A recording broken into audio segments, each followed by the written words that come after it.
전뉴스 2부 시작합니다. 검찰이 이재명 민주당 대표에 대한 구속영장 청구 여부를 조만간 결정할 예정인 가운데 이와 관련한 여야의 공세도 거세지고 있습니다. 국민의힘은 영장 청구를 기정사실화하며 국회 체포동의안 처리를 압박했고 민주당은 구속 요건에 해당하지 않는다고 맞섰습니다. 윤석열 대통령이 주요 공공요금에 대해 올해 상반기 최대한 동결 기조를 유지하겠다고 밝혔습니다. 통신과 금융업계에도 고통 분담을 요구했습니다. 미국의 지난달 소비자 물가 상승률이 6.4%로 예상보다 높게 나타났습니다. 물가 상승세가 예상보다 오래 갈 거란 전망과 함께 긴축 재정도 길어질 수 있다는 우려가 나왔습니다. 튀르키예와 시리아에서 강진으로 인한 사망자가 4만 1,000명을 넘어섰습니다. 지금도 여전히 간헐적으로 생존자 구조 소식이 들려오지만 지진 발생 열흘이 지나면서 대부분의 피해 현장에서는 구조 작업이 종료되고 있습니다. 서울시가 이태원 참사 유가족들에게 서울광장 분향소를 철거하라고 제시한 시한이 오늘 낮 1시로 종료됐습니다. 서울시가 행정 대집행을 예고한 만큼 분향소 철거를 반대하는 유가족들과의 충돌 우려가 커지고 있습니다. 동해안 지역에 대설특보가 내려진 가운데 경북 울진에는 지금까지 20cm가 넘는 폭설이 쏟아졌습니다. 제주도에는 내일 낮까지 비나 눈이 이어지겠고 제주 산간에는 10cm가 넘는 많은 눈이 내리겠습니다. YTN 김영수입니다.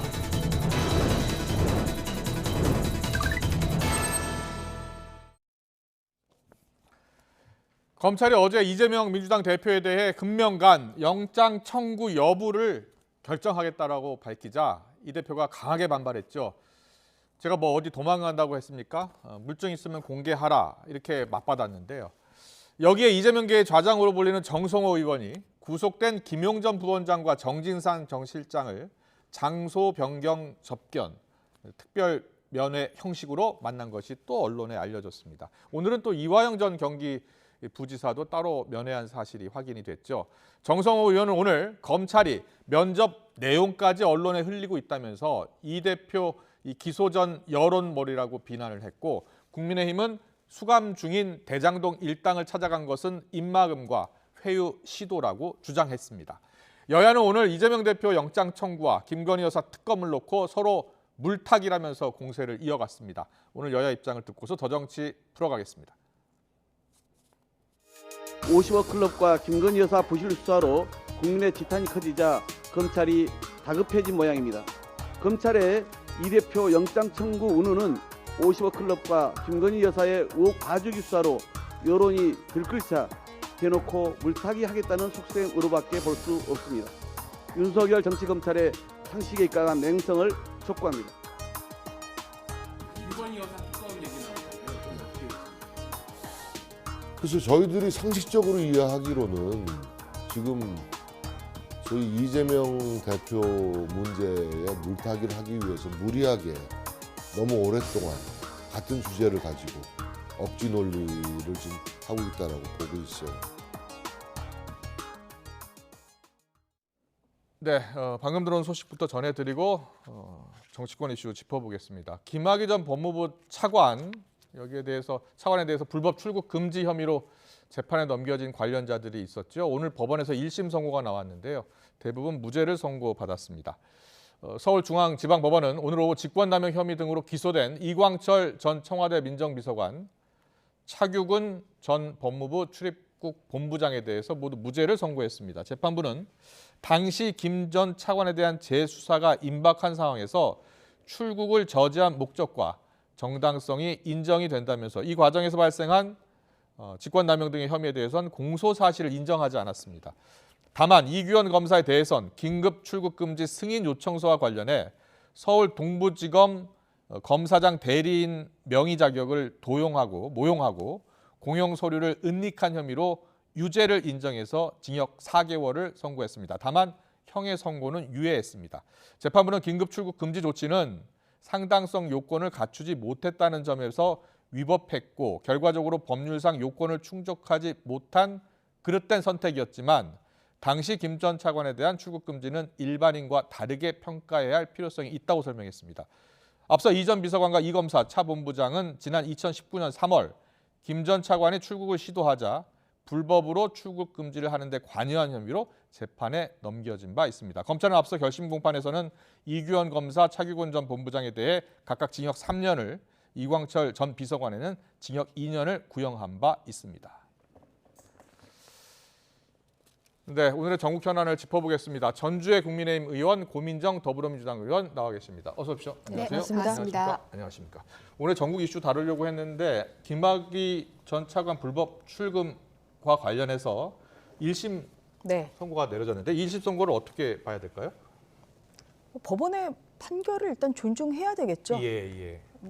이렇게 그 출국하는 것을 좀 막기 위한 정당성이 있었다 이렇게 예, 인정을 좀 해서 뭐 직권남용은 아니다 이제 이렇게 판단을 예. 좀 한 부분이 있고요. 예. 그 다만 이제 이규원 검사에 대해서는 또 검사장의 승인을 받지 않았음에도 불구하고 지금 예. 검사장 그 명의를 도용하지 않았습니까? 이 부분은 그 징역 4월에 이제 선고 유예가 나왔습니다. 이게 유죄죠. 예. 그래서 뭐 이 부분은 또 굉장히 유의미하다고 생각하고 있습니다. 그리고 네. 또 좀 있을 3시에는 또 이성윤 네. 전 중앙지검장에 그렇죠. 대한 선고가 있기 때문에 지금 뭐 비슷한 이런 사안으로 좀 기소가 됐죠. 그래서 네. 그 결과도 좀 지켜봐야 될 것 같습니다. 알겠습니다. 고민정 의원님은 당시에 청와대에서 근무하셨었나요? 예. 저는 이번 이 판결을 보면서 얼마나 검찰이 무리한 기소를 남용하고 있는가를 볼 수 있는 사건이라고 생각을 합니다. 네. 지금 현재에도 검찰의 기소가 너무나 이게 방만하게 운영되고 있다는 문제 지적들이 네, 있는데요. 결국은 이제 법원에서 판단을 기다리려면 시간이 또 흐를 수밖에 없기 때문에 네. 국민들의 요구 사항도 정말 포인트로 해서 기소할 것만 기소해야 된다 하는 네. 점을 검찰이 다시 한번 생각했으면 좋겠습니다. 알겠습니다. 자, 오늘 정치권 이슈 시작해 보겠습니다. 먼저 이재명 대표 영장 청구 여부를 조만간 결정하겠다라는 검찰의 어제 발표가 있었습니다. 이 대표는 강하게 반발을 하고 있는 것이고요. 자, 그런데 일단은 영장 청구를 하겠다라고 한 것은 아니고요. 영장 청구 여부를 결정하겠다라고 했잖아요. 네. 전주 의원님은 어떻게 전망하세요? 좀 빨리 그 여부는 좀 결정을 해야 되겠죠. 이제 영장 청구를 할 것 같습니까? 어떻습니까? 저는 할 가능성이 크다고 생각합니다. 왜냐하면 이제 뭐 이렇게 범행에 네. 그러니까 그 뭐 정도 뭐 이런 예. 걸 봤을 때 예. 이제 주범이 있고 뭐 그 다음에 또 이렇게 단계별로 또 관여한 사람들이 있지 않습니까? 예. 그러면은 뭐 대장동 같은 경우는 이제 뭐 국민의힘에서도 그렇게 주장을 하고 있고 사실 예.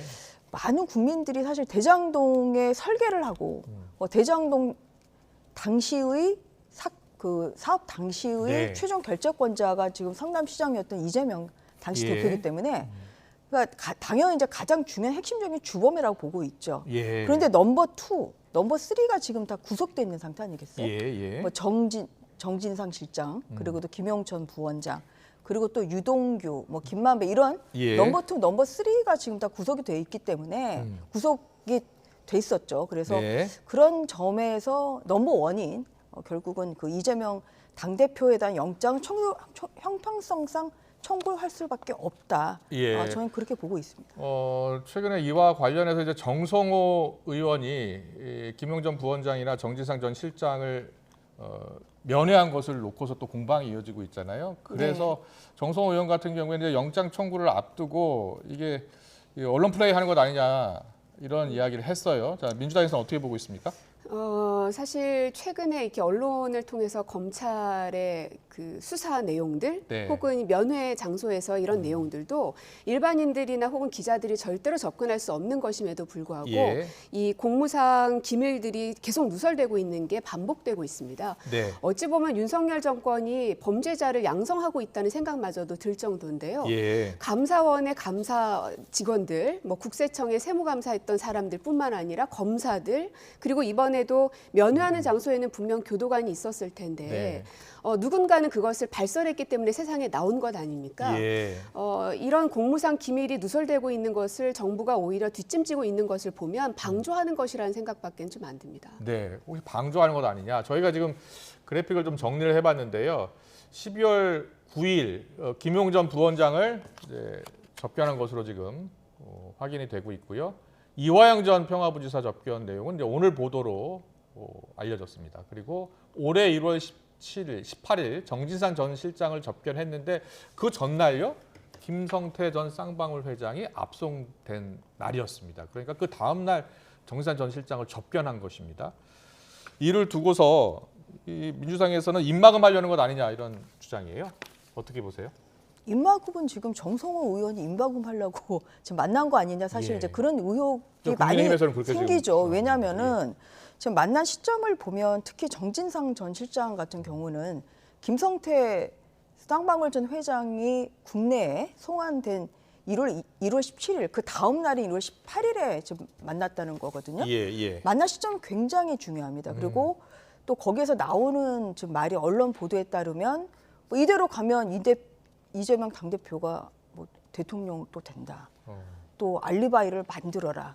사실 이것은 굉장히 증거 인멸을 오히려 시사하는 그런 발언이죠. 그런 면에서 예. 굉장히 부적절하고요. 그리고 이제 민주당에서는 뭐 이것이 마치 검찰에서 흘린 걸 100% 좀 확신을 하면서 지금 오늘 뭐 공수처에 관련 검사들을 아예 무더기로 좀 고발하겠다 지금 좀 이러고 있는데 그렇습니다. 보면 그 어제 보도에도 나왔습니다만 그 민주당 관계자들이 있는 그 팩트 검증 대응팀의 지금 텔레그램 그 사진을 보면 그 거기에 보면 이미 2주 전에 검사가 정 실장에게 이런 내용을 캐물었다. 그러니까 민주당 쪽도 이런 걸 알고 있었던 거예요. 이런 그 내용, 어떤 그런 그 접견 내용을 알고 그것을 검사가 정진상 전 실장에게 이런 것을 물었다는 것을 지금 언급하는 이런 내용이 민주당 관계자들의 텔레그램에 있는 것이 또 사진에 찍혀서 겁니까, 그 신문에서 보도 언론에 나왔습니다. 그래서 그런 거 보면 민주당 관계자들도 그리고 이 지금 썼다는 이분은 아마 그 김용 그리고 정진상 이 두 분의 변호인으로 지금 추측되는 분인데요. 이분이 이렇게 쓸 정도면 민주당 관계자들도 이미 이러한 그 접견 내용과 관련해서 정진상 실장이 조사를 받았다는 걸 알고 있다는 겁니다. 그러니까 민주당도 알고 있는데 왜 그것을 검찰이 어떤 근거에서 검찰이 그렇게 단정적으로 흘렸을 것이다. 이렇게 하는 것 자체가 저는 과도한 정치적인 민주당 의원도 알고 있었던 공세라는 것 것이죠. 아니냐라는 주장이신데요. 이게 뭐 제 증거인멸 또 입막음으로 보여지게 하려는 검찰과 또 국민의힘의 그런 발버둥들이 저는 많이 보입니다. 아까 자막으로도 나갔지만 이화영 아내의 부탁으로 간 것이다라고 이제 입장이 나오기도 했지 않습니까? 만약 이런 모든 것들이 허용되지 않는다면 개인의 모든 기본권들은 다 침해될 수밖에 없는 겁니다. 물론 결과적으로 지금 봤을 때는 하필이면 그때 갔던 것들이 시간상으로 혹은 정황상으로 그러한 오해를 받을 수 있게 돼버려서 아쉬움은 있습니다. 그래서 정성호 의원조차도 조금 후회스럽다라는 발언을 한 걸 제가 기사에서 본 것 같은데요. 결국은 이렇게 기사들을 만들어내고 그리고 증거인멸이라고 하면서 국민의힘에서 계속 언론에서 이제 브리핑을 하면서 그러한 프레임을 만들어가는 것이죠. 그래서 여기에 대한 판단들은 뭐 국민들께서도 좀 명확하게 또 지혜롭게 해주셨으면 좋겠습니다. 자, 이재명 대표 영장 청구 여부가 조만간 결정이 될 텐데요. 전주 의원님께서는 이제 청구할 가능성이 높다라는 말씀을 해주셨잖아요. 그런데 이제 영장 청구를 하려면 이제 체포 동의안이 국회에서 처리가 돼야 되잖아요. 그런데 어떻게 전망하세요? 처리가 가능할 것으로 보세요? 저는 부결될 가능성이 훨씬 크다고 부결될 보겠습니다. 가능성이 높다. 왜냐하면은 뭐 이재명 당대표가 사실은 뭐 그 출마에서부터 방탄용 출마 아니냐 사실 이러한 비난을 많이 받았죠. 그리고 본인의 이제 인천 계양을 출마도 그렇고 그래서 결국은 이 국회의원이라는 또 불체크 특권을 가지고 수 있는 이러한 또 방탄복을 입지 않았습니까? 이제 거기에 더해서 당대표 이제 출마를 또 한 것도 본인의 수사를 무마하기 위한 방탄용 아니냐 사실 이제 그러한 의혹의 시선이 많았죠. 그런데 지금 제1야당 특히 169석의 거대 야당의 당대표가 어쨌든 이간에 구속이 영장이 된다고 하면 저는 민주당에서는 이것은 뭐 부결할 가능성이 더 크다. 지금 언론 보도에서는 지금 재적 의원 과반이 아니라 출석한 과반 이상의 의원들이 출석하고 또 거기에서 과반 이상이 찬성을 해야 되는 거 아닙니까? 그래서 저희가 아까 표를 보여드린 것은 민주당, 뭐 국민의힘, 정의당 또 무소속 의원들 모두 다 재석을 해서 투표를 할 경우에 가결되려면 민주당에서 28명 이상이 찬성표를 던져야 한다는 거예요? 근데 이게 예. 무기명 투표이기 때문에 사실은 누가 어떤 표를 찍는지 그렇죠. 알 수가 없습니다. 확인할 수가 없고 말로는 부결시켜야지 해놓고 가결을 누를 수도 있고 가결을 해야지 하면서도 부결을 할 수가 있는 게 네네. 그 당시 그 노웅래 의원님 체포동의안 당시에도 예. 국민의힘 의원들 가운데서 일부는 부결을 한 사람들이 있더라. 뭐 그래요? 이런 그런 이야기가 얘기들도 있습니까? 막 들렸거든요. 예, 예. 그런 걸 보면 예측하는 것이 지금으로서는 참 어렵습니다. 네, 알겠습니다. 뭐 부결될 가능성이 높다고 네, 그때 하셨는데? 노웅래 의원님 예. 같은 경우 161명이 반대를 했죠. 네. 그래서 저는 이제 그것보다 더 많은 숫자가 아마 부결을 오히려 반대를 할 거다, 좀 그럴 가능성이 높다고 보고 있습니다. 왜냐하면은 예.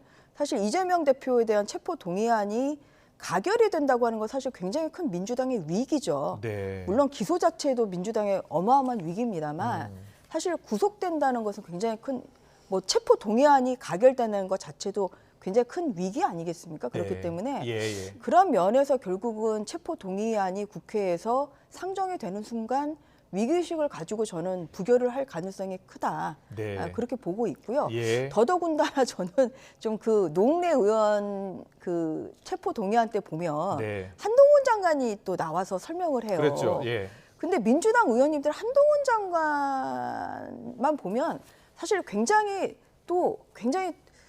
경계를 해야 된다 그러나? 네. 굉장히 또 위기의식을 많이 느끼는 것 같아요. 그래서 뭐 또 이 이재명 대표에 대한 체포 동의안이 국회에서 상정이 될 때 한동훈 법무부 장관이 또 거기에 대한 구속의 이유 뭐 이런 것을 또 설명하지 않겠습니까? 근데 그러면은 예. 뭐 좀 고민하시다가 네. 결국은 부결로 그렇게 오히려 결집을 할 가능성이 좀 더 크지 않나 그렇게 민주당에서는 생각합니다. 이걸 당론으로 네. 결정을 하지 않고 자유투표로 할 생각인 거죠. 그 전에도 이제 그랬었기 때문에 아무래도 이제 그렇게 생각하시는 경우들이 많고요. 예. 조금 전에 이제 한동훈 장관에 대한 민주당 의원들이 위기의식을 느끼는 것 같다라고 말씀하셨는데 네. 저는 거기에 동의할 수 없고 뭐 예, 그럴 예. 만한 가치가 있는 영역은 아닌 것 같습니다. 왜냐하면 그 당시에 한동훈 장관이 나와서 그야말로 이제 검찰에서 해야 될 이야기들을 법무부 장관이 했기 때문에 거기에 대한 부적절성에 네. 대해서 이제 민주당 의원들이 지적한 바는 있었던 것이고요.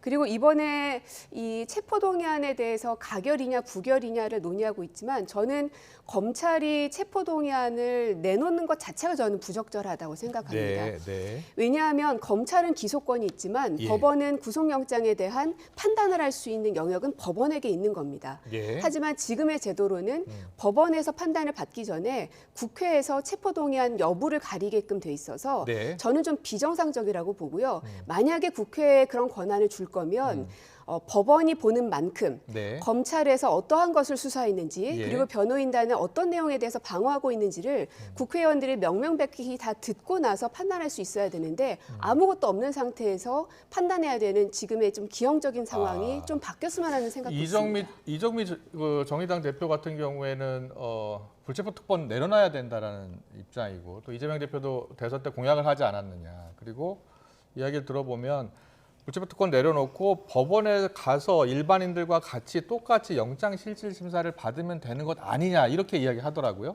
그러나 지금으로서는 법원에서 먼저 할 수 있는 영역은 아니고 검찰에서 체포동의안이 국회로 오게 되면 저절로 몇 시간 안에 이 가부를 가려야 되는 거잖아요. 예. 선택의 여지가 없는 걸로 알고 있습니다. 저는 예. 그 고 의원님 말씀에 좀 동의하기가 좀 어렵고요. 예. 그렇기 때문에 법무부 장관이, 왜냐하면 검찰총장이 와서 설명할 수 있는 게 아니죠. 왜냐하면 이것은 법적으로 이거는 법무부 장관이 와서 네. 설명을 해야 되는 그러한 지위에 있는 것이고요. 예. 그것을 법무부 장관, 검찰총장이나 검사가 아니라 법무부 장관이 하는 것이 저는 뭐 문제라고 생각하지 않습니다. 그거는. 네. 그다음에 아까 말씀하신 대로 그 청구를 하는 입장에서는 세 가지입니다. 이제 영장 청구의 네, 예. 발부 요건은. 그러니까 일단은 그 이런 사실, 그 네. 범죄의 사실이 결국은 소명이 됐냐. 법원에서요. 그다음에 예. 뭐 도망의 염려, 예. 증거 인멸의 염려, 예. 사실 요 세 가지거든요. 그것을 노웅래 의원 체포 동의안 때도 한동훈 장관이 설명을 한 거예요. 네. 바스락거리는 소리가 났다. 뭐 이런 게 사실 구체적인 증거 아니겠어요? 그것을 설명을 듣고 판단하시면 되는 거죠. 그래서 오히려 증거를 본다는 건 방대하기도 하고 이게 뭐 여러 가지가 이것은 불가능한 것이고요. 그래서 그러한 부분에 있어서 충분히 그것은 장관으로서는 동의안을 청구하는 입장이기 때문에 그 왜 동의가 필요한지에 대해서 자세한 설명을 당연히 하는 것이 필요하고요. 만약에 필요하다고 하면 어떠한 그런 뭐 법 개정을 통해서 뭐 반론권을 뭐 반론권도 있죠.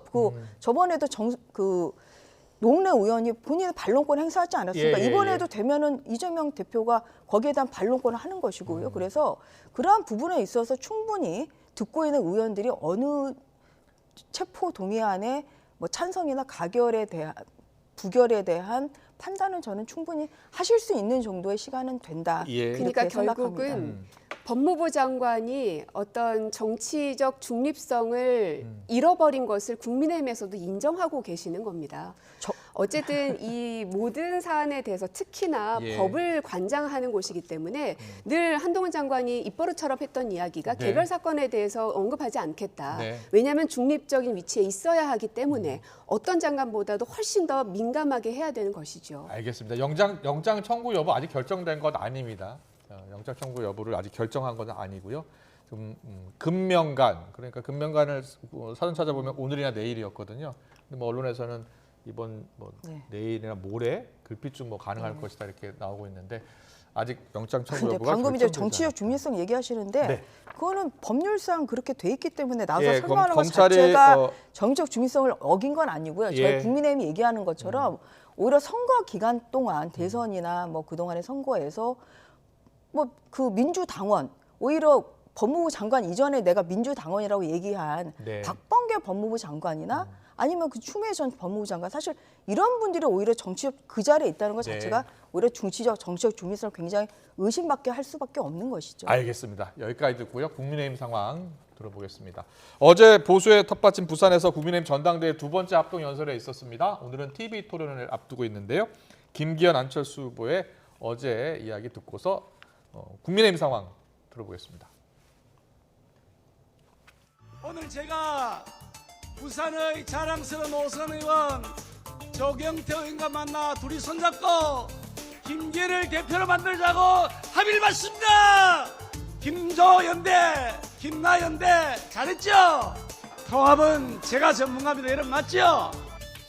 세상에 대통령 성공을 바라지 않는 여당 대표도 있습니까? 따라서 당대표 후보라면 대통령 탄핵 운운하면서 흑색선전으로 당의 분열과 위기를 조장하면 안 됩니다. 그런 사람은 당대표 후보 자격 없습니다.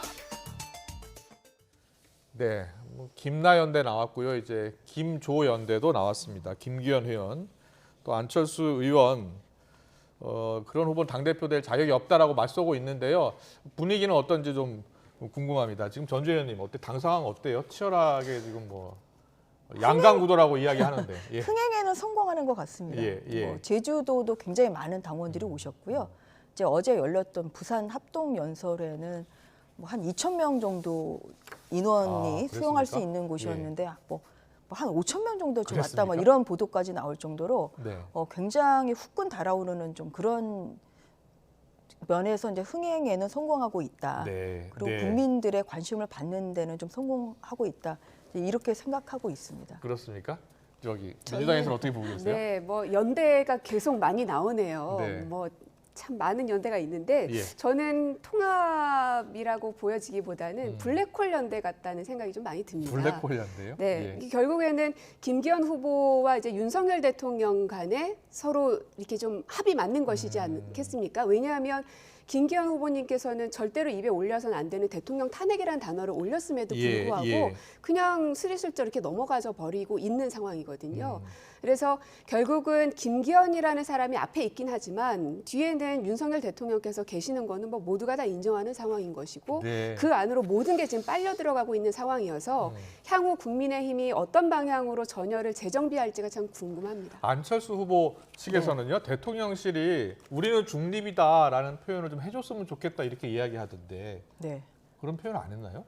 그런 표현을 굳이 할 필요가 있을까 저는 그런 그 생각이 표현도 듭니다. 할 그런 필요가 없다. 표현하는 것 자체가 굉장히 부적절하고요. 그것은 그리고 뭐 대통령께서 또 당원이시기 때문에 어차피 뭐 어떤 한 표는 또 행사하실 수밖에 없는 거고요. 네, 그래서 그냥 지금 뭐 어떠한 그 대통령실에서 뭐 어떠한 그런 뭐 표현이나 이런 게 나오는 것은 일호당원이기 아니죠. 때문에 이야기할 수 있다. 뭐 네. 이런 이야기도 나오고요. 네. 맞습니까? 본인 그러니까 표현은 안 하시지만 당무에 개입은 하지 말아야 네. 한다. 하지만 하면서도 또 투표권은 행사는 할 수가 투표권은 있죠. 행사할 그런데 수 이제 있고요. 그런 걸 예. 떠나서 이게 저희는 정말 통합이 굉장히 중요하죠. 네. 왜냐하면 이제 그동안의 역대 선거에서 사실 집권 여당이 패배했던 경험을 반추해 보면 네. 항상 이 대통령실과 당과의 어떤 그런 분열, 네. 뭐 이런 것 때문에 갈등, 뭐 이런 것이 또 선거에 영향을 미쳤던 그런 쓰라린 경험이 있기 때문에 네. 그러한 면에서 이제 대통령실과의 어떤 조화, 뭐 원팀, 사실 이제 이런 것은 저희는 선거 승리의 첫 번째 요인이라고 생각하고 있습니다. 알겠습니다. 그런 면에서 이제 김기현 대표님이 어떤 당내 통합, 또 저희도 뭐 여러 가지 또 다양한 생각을 가지신 분들이 있어서 예. 또 그런 데서 통합을 강조하시고 누가 있는 되든 것은 누가 되든 저는 통합에는 그건 너무 문제가 없겠습니까? 자연스럽다고 생각을 하고 있고 그거는 제가 여기서 얘기할 건 아니고 또 현명하신 당원들께서 현명하게 판단해 주시겠죠. 알겠습니다. 이런 가운데 장외 설전도 계속 치열해지고 있는데요. 자, 어떤 이야기들이 나오고 있는지 듣고서 또 이야기 더 나누겠습니다. 이번 전대에서 지금 공천 얘기를 누가 하냐? 천하람 후보뿐이에요. 뭐 대통령이 공천에 개입을 하는 걸 금지하자는 둥, 아니면 뭐 공천 줄 세우기를 한다는 둥. 본인들이 무슨 공천을 못 받을까 두려워하는 것 같기도 하고요. 그러니까 그 원래 겁먹은 개가 많이 짖는 법 아닙니까? 제가 연탄가스 싹 피우니까 그 오만 바퀴벌레들 못 참고 튀어나오는 거에 대해서 참 긍정적 역할을 하고 있다고 봅니다. 이 상황이 나쁜 건 아니라고 보시는 거예요? 나쁜 게 아니라 이제 본 게임이 시작되는 거죠. 절대 그 개혁 성향의 당원들 같은 경우에는요, 단 한 표도 김기현 의원한테는 안 갈 겁니다. 네, 지금 뭐 김정재 의원, 뭐 또 이준석 전 대표 이야기 들어봤습니다만 이 두 사람이 뭐 갈등 뭐 빚고 주고받는 것은 아닙니다. 지금 김정재 의원 같은 경우에 겁먹은 개가 많이 짖는 법, 이 얘기는 사실은 천하람 당대표 후보를 겨냥한 겁니다. 천하람 대표는 개가 짖어도 기차는 간다. 뭐 이렇게 해서 맞받았습니다. 잠깐 보여드릴게요. 예, 저렇게 이제 겁먹은 개라는 표현이 등장을 했고요. 또 이준석 전 대표는 유상범 의원하고 또 갈등을 빚었는데 유상범 의원이 이 전 대표는 숨어 있다가 선거만 있으면 연탄가스처럼 탁 나타난다는 표현을 썼고 이준석 전 대표는 연탄가스 쐬고 바퀴벌레들이 못 참고 튀어나올 정도로 그때 내가 가장 보람을 느낀다라는 표현을 썼습니다. 자, 지금 뭐 서로 좀 그 감정 섞인 단어들이 오가고 그래서 이게 저희들이 뭐 표현은 장외설전 치열하다라고 뭐 보도를 전해드리고 있습니다만 바깥에서 보기에는 너무 과열된 것 아니냐 이런 생각도 들거든요. 옆에서 보시기엔 어땠어요? 일단 시청자 여러분들께 죄송하다는 생각마저 들 정도로 네. 뭐 여당 야당 떠나서 이게 너무 가열되고 있구나. 네, 네. 그래서 점입가경으로 지금 가고 있는데 특히나 저는 천하람 후보에 대해서는 뭔가 새로운 바람을 일으킬 것 같아서 기대감이 있었는데 네, 네. 오히려 이준석의 아바타로 자꾸 보여지면서 본인의 표를 더 깎아먹고 있는 거라는 생각이 좀 들어요. 네. 전재 의원님은 어떻게 들으셨어요? 이 두 분의 어휘 선택이나 뭐 이런 것들 어떻게? 근데 뭐 이런 것보다 이제 뭐 이것이 이제 이번 전당대회를 계기로 또 당원권 정지 중에 이준석 대표가 계속 언론에 그렇죠. 지금 나오고 있죠. 뭐 이렇게 또 언론 인터뷰도 하고 있고 또 페이스북에 또 본인의 의견 뭐 이러한 뭐 두 의원님들의 또 발언에 대해서 또 반박하는 뭐 글도 올리고 그래서 좀 그러한 것은 좀 서로 저희가 좀 자제할 필요는 있겠습니다만 어쨌든 아까 말씀드린 것처럼 이번 그 대표 선거는 당정 화합을 이룰 수 있는 좀 인물이 돼야 된다. 뭐 이런 것에 대해서는 당원들이 모두 다 저는 동의하고 있다고 보고요. 그러한 인물을 당대표와 최고위원으로 현명하게 선택할 것이라고 생각합니다. 알겠습니다. TV 토론회가 잠시 뒤에 열리는데요. 자, 국민의힘 전당대회 소식까지 짚어봤습니다. 전주의 국민의힘 의원, 고민정 민주당 의원과 정치권 이슈 짚어봤습니다. 잘 들었습니다. 감사합니다. 네, 고맙습니다. 고맙습니다.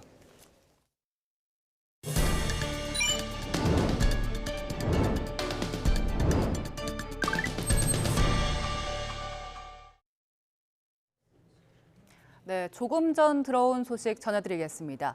김학의 전 법무부 차관에 대한 불법 출국 금지 혐의로 재판에 넘겨진 관련자들이 대부분 무죄를 선고받았다는 소식을 앞서 전해드렸는데요. 관련해서 검찰 수사에 외압을 행사한 혐의로 기소된 이성윤 전 서울고검장도 1심에서 무죄를 선고받았다는 소식이 들어왔습니다. 서울중앙지방법원은 오늘 오후 이 전 고검장의 직권남용 사건 선고 공판에서 무죄를 선고했습니다. 앞서 이 전 고검장은 대검찰청 반부패 강력부장이던 지난 2019년 6월 수원지검 안양지청이 불법 출국 금지 의혹을 수사하려 하자 이를 막은 혐의를 받습니다. 검찰은 앞선 결심 공판에서 이성윤 전 고검장에게 징역 2년을 구형했습니다. 네, 다음 소식입니다. 강진이 발생한 튀르키예와 시리아에서 사망자가 무려 4만 1,000명을 넘어섰습니다. 하지만 잔해 속에서 무려 200시간가량을 버텨 살아나오는 기적 같은 구조 소식도 이어지고 있습니다. 보도에 김상우 기자입니다. 65살 남성과 어린 소녀가 형체를 알아볼 수 없는 건물 잔해 속에서 무려 208시간 만에 극적으로 구조됩니다. 이른바 생존 골든타임 72시간을 넘겨도 한참 넘긴 200시간가량 갇혔다 구조된 기적 같은 생還소식은 곳곳에서 이어졌습니다. 204시간 만에 구조, 205시간 만에 구조, 대지진의 잔해 속에 매몰됐다 구조된 생존사를 바꿨어야 할 정도입니다.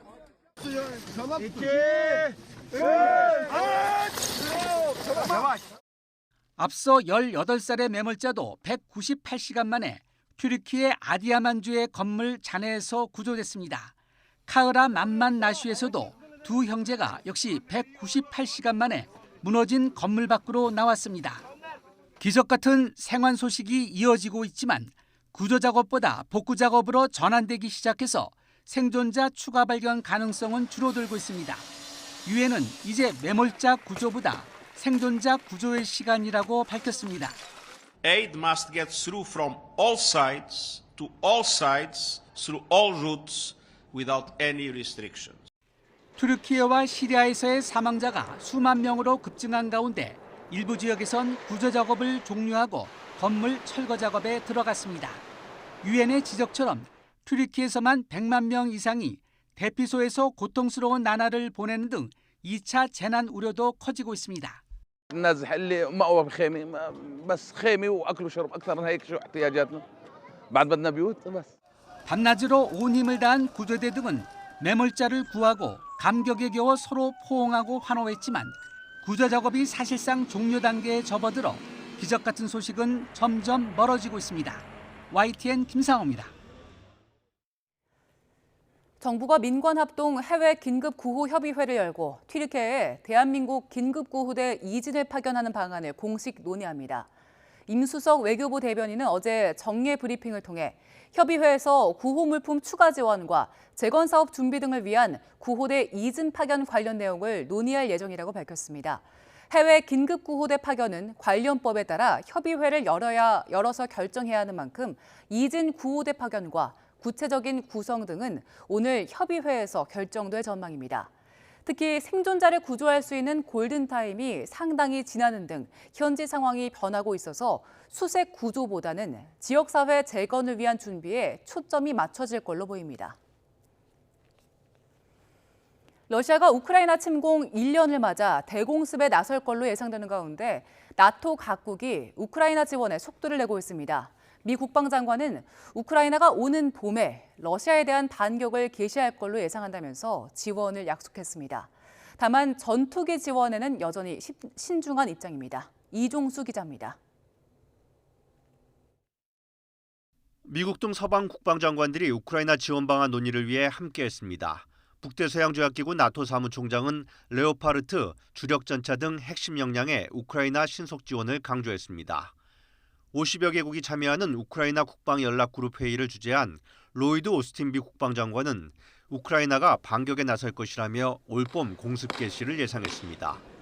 We expect to see them conduct an offensive sometime in the spring.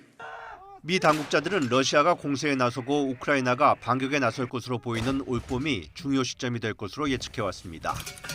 오스틴 장관은 각국이 지원할 예정인 무기 체계와 연계한 통합 우크라이나군 훈련 계획 방안도 논의했다며 우크라이나의 공습이 효과를 내도록 지원할 것이라고 말했습니다. 하지만 전투기 지원 논의 여부에 대해서는 발표할 내용이 없다며 신중한 모습을 보였습니다. 마크 밀린 미 합참의장은 러시아가 현재 우크라이나 돈바스 지역에서 대단히 고전하고 있다면서 러시아가 패배했다고 강한 어조로 말했습니다. And Russia is now a global pariah. Russia has lost. They've lost strategically, operationally, and tactically. 미 당국에 따르면 이탈리아와 프랑스는 우크라이나의 방공 시스템 지원을 공식화했습니다. 프랑스는 우크라이나 지원을 위해 호주와 함께 155mm 포탄 생산을 확대하기로 했고 노르웨이는 향후 5년간 75억 유로, 약 10조 2천억 원 규모의 군사 민간 지원 방침을 발표했습니다. YTN 이종수입니다. 지난해 말 북한의 무인기 침공과 관련한 군의 부실 대응에 구도와 서면 경고에 경징계가 내려질 전망입니다. 실제 작전 상황을 징계하면 군이 소신 있게 작전을 펼치기 어렵다는 점을 고려한 결정으로 전해졌습니다. 한현희 기자의 보도입니다. 지난해 12월 26일 우리 영공을 침범한 북한 무인기 5대를 그대로 돌려보낸 군. 그 가운데 한 대는 대통령 집무실 부근에 설정된 비행 금지 구역까지 침투됐던 것으로 드러나기도 했습니다.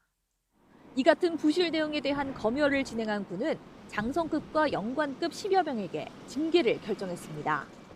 상황 전파와 작전 발령 지연, 격추 실패 등의 책임이 있다는 건데 강호필 1군 단장과 김규화 수도방위 사령관, 박하식 공군 작전사령관, 전동진 지상작전사령관, 강신철 합참 작전본부장, 원천희 합참 정보부장 등이 명단에 이름을 올렸습니다. 다만 징계 수위는 경징계인 서면 경고에 그쳤습니다. 김승겸 합참의장은 그보다 더 약한 구두 경고를 받을 전망입니다. 실제 작전 상황의 판단을 징계하면 군이 소신 있게 작전을 펼칠 수 없게 되고 소형 무인기 대응이 어려운 데다 우리 쪽 피해가 없다는 점 등도 결정에 영향을 미친 것으로 전해졌습니다.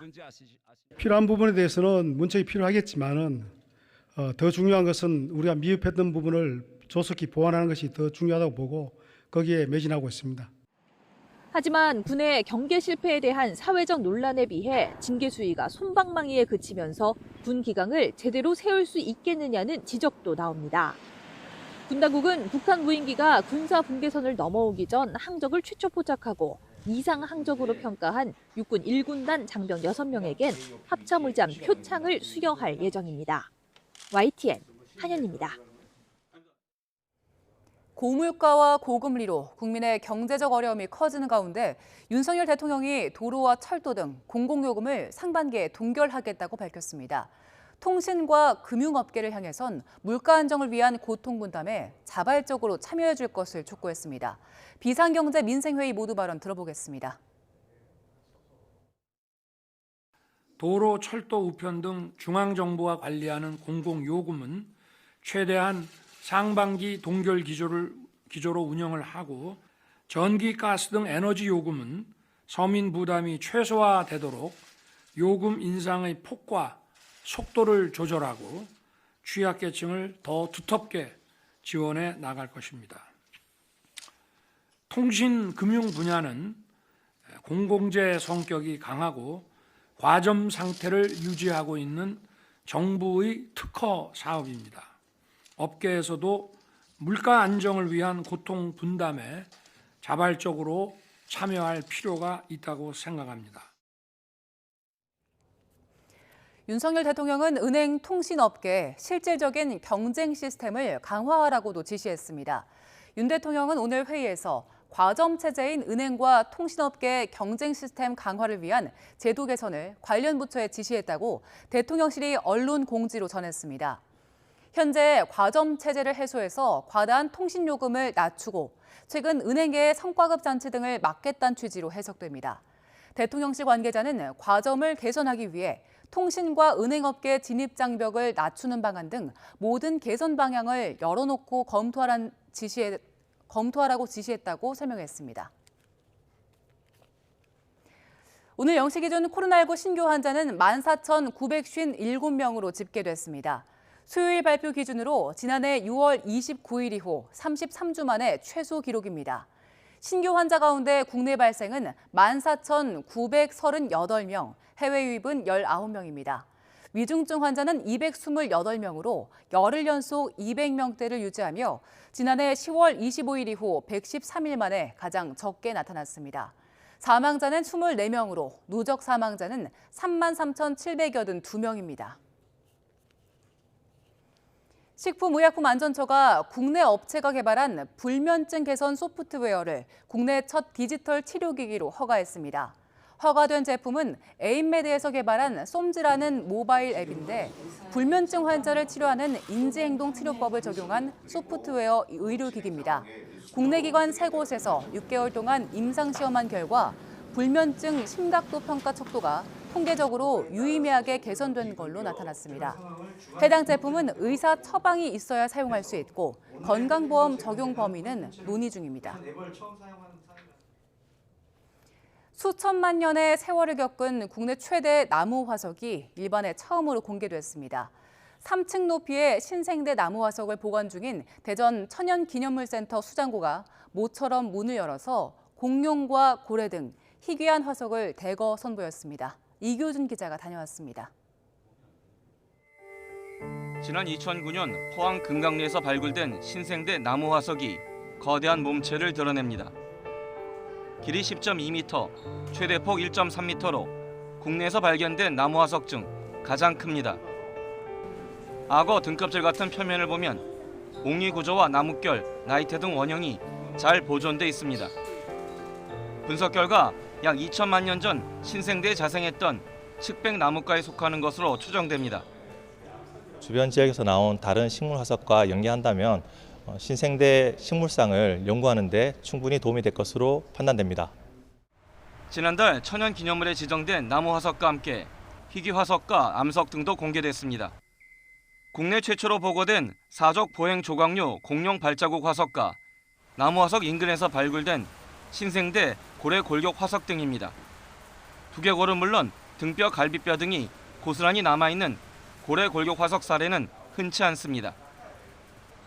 지하 속 마그마가 서서히 냉각하면서 표면에 꽃 모양이 형성된 구상 반려암도 볼 수 있습니다.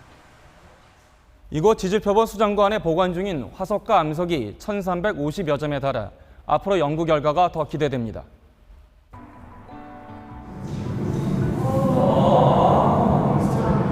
전시관으로 이동하면 제주 용촌 동굴 등 자연유산 체험 공간이 곳곳에서 펼쳐집니다.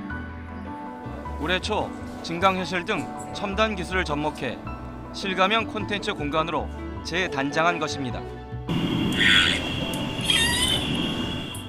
이번에 공개된 나무 화석도 정밀 보존 처리를 거쳐 머지않아 전시장 한켠에 자리 잡을 예정입니다. YTN 이교준입니다. 이태원 참사가 일어난 골목을 더 좁아지게 만들어 참사를 키운 원인으로 지목된 해밀턴 호텔의 불법 테라스가 지난 2019년 구청 단속에서 적발돼 철거됐다가 열흘 만에 다시 무단 증축된 걸로 드러났습니다.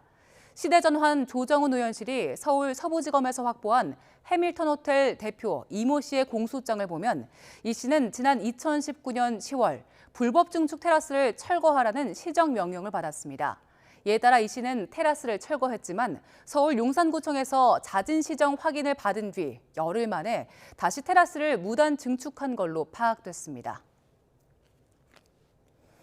직원의 책상 밑에 몰래 부적을 붙였다가 들킨 도서관장이 정직 처분을 받았습니다. 대구 수성문화재단은 어제 열린 인사위원회에서 전 범어 도서관장 A씨에게 한 달간 정직 처분을 내렸습니다. 문화재단 측은 A씨가 부적을 붙인 행동이 공무원의 품위 유지 의무를 위반했다고 판단했습니다. A씨는 지난해 10월 직원들의 책상 밑에 몰래 A4 용지 크기 부적을 붙였다가 적발됐습니다. 도서관에 불미스러운 일이 많아서 애군을 쫓으려 했다고 해명했지만 직원들은 A씨가 부당한 지시와 폭언을 했다며 재단 측에 징계를 요구해왔습니다.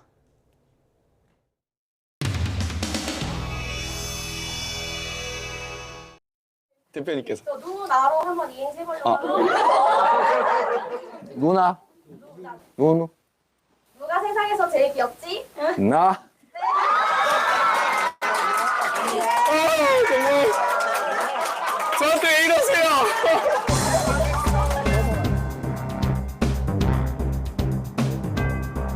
대표님, 검찰에서 오늘 내일 안에 이제 영장 청구 결정할 거라고 하는데 이런 검찰 수사 방식에 대해서 어떻게 보십니까?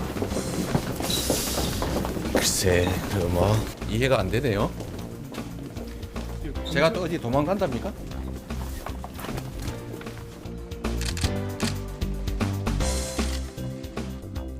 이재명 대표의 내로남불도 죄송하지만 언급하지 않을 수 없습니다. 불체포 특권 포기를 공약했던 민주당, 특히 이재명 대표가 불체포 특권 포기 공약을 지킬지도 국민들은 지켜보고 있습니다. 불체포 특권 관련해서는 이재명 대표의 경우에도 지난 대선 후보 당시에 이것을 자신의 공약으로 세운 바가 있습니다. 장경태 의원 얼굴 크게 나오게 만들어요. 아, 네. 아, 네. 이렇게 하면 그래도 제가 안 되겠다. 네. 아, 네네. 엄청 차이가 나네. 네.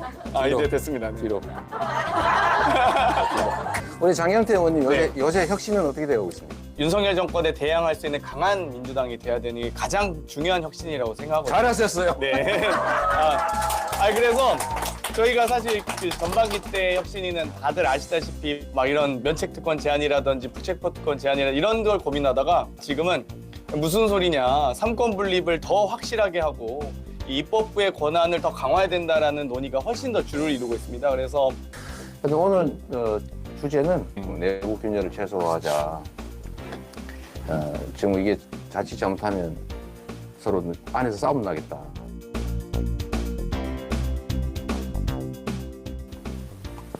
존경하는 우리 이소영 의원님. 제가 대선 때 현장 대변인 전국을 쫓아다니시느라고 정말 고생 많이 했어요. 우리 이소영 의원님은 하실 말씀을 다 하시잖아요. 근데 진짜요. 그리고 참 그 얘기 한번 해야지. 요새 수박이라고 문자 보낸 사람 있어요? 요새는 조금 잦아들었고요. 근데 왜 수박 소리 들리는 거예요? 왜 낙선 듀스 이렇게 해서 그 수박 랭킹을 매기잖아요. 거기 제가 1등을 했더라고요. 그래서 이래 놓으면은 거기 들어가 있는 분들이 누구를 원망하겠어요? 그러니까 이게 결국은 공격의 빌미가 돼요. 오늘 그 얘기 하려고 합니다. 다름을 인정하자. 같은 점을 보자. 이러려고 했는데 우리 김소영 이소영 의원님 고생하셨어요.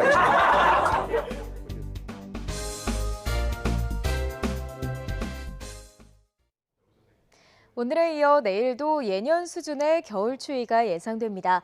내일 서울 아침 기온은 0도, 찬바람의 체감 온도는 영하 2도까지 떨어지겠고요. 낮 동안에도 5도에 머무는 등 오늘보다 3도가량 낮아 다소 쌀쌀하게 느껴지겠습니다. 현재 내륙과는 달리 동해안에는 대설특보가 발령 중인 가운데 시간당 1에서 2cm의 다소 강한 눈이 내리고 있습니다. 특히 대설 경보가 내려진 울진에는 어제부터 지금까지 22cm 정도의 많은 눈이 쌓였는데요. 앞으로 경북 북부 동해안과 제주 산간에 최고 10cm 이상, 강원 영동에도 최고 8cm의 많은 눈이 더 내리겠습니다. 이들 지역에서는 빙판길에 각별히 유의해 주시기 바랍니다. 동해안에 내리는 눈비는 오늘 저녁이면 대부분 그치겠지만 제주도는 내일 낮까지 5에서 20mm의 비가 이어지겠고요. 또 내일 아침부터 오후 사이 서울 등 중서부 지방에 빗방울이 떨어지거나 눈이 날리는 곳이 있겠습니다. 내일 아침 기온은 오늘과 비슷하거나 조금 높겠습니다. 내일 서울 아침 기온 0도, 대전 영하 1도, 대구는 영하 2도가 예상됩니다. 낮 기온은 예년과 비슷하거나 조금 낮겠습니다. 내일 낮 기온 서울 5도, 대전 6도, 광주, 대구는 8도가 예상됩니다. 다가오는 주말 동안에는 반짝 온화한 날씨 속에 충청 이남 지방을 중심으로 또 한 차례 비가 내릴 전망입니다. 지금까지 날씨 정보였습니다. 네, 이슈를 더 쉽게 전해드리는 더 뉴스, 내일은 더 준비하겠습니다. 잠시 뒤 뉴스큐가 방송됩니다. 시청해주신 여러분 고맙습니다.